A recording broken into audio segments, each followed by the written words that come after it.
10 लाख रुपये गुंतवून तुम्हाला जर स्वतःचा व्यवसाय निर्माण करायचा असेल तर सरकार तुमच्या पाठीशी आहे. भारत सरकारची एक योजना आहे मुद्रा लोन. या योजनेअंतर्गत भारत सरकार लघु आणि सूक्ष्म उद्योजकांना काही टप्प्यामध्ये कर्ज उपलब्ध करून देतं.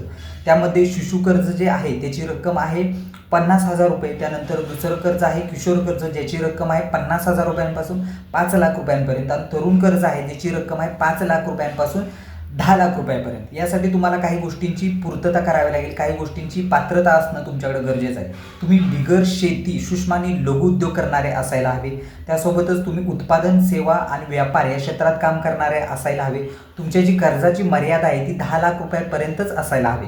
ही योजना भारत सरकारने सूक्ष्म आणि लघु उद्योजकांना प्रेरणा देण्यासाठी केलेली आहे. या योजनेअंतर्गत तुम्हाला अत्यंत कमी वेळेत, कमी व्याजदरात कर्ज उपलब्ध करून दिलं जातं. त्यासाठी तुम्हाला आवश्यक कागदपत्र असणं गरजेचं आहे. आधार कार्ड, पॅन कार्ड, तुमच्या उद्योगाच्या उद्योग नोंदणीचं प्रमाणपत्र असणं गरजेचं आहे, बँकेचं स्टेटमेंट असणं गरजेचं आहे. या सगळ्या कागदपत्रांची पूर्तता केल्यानंतर तुम्हाला अत्यंत कमी वेळेत आणि सुलभरित्या कर्ज उपलब्ध करून दिलं जातं. धन्यवाद.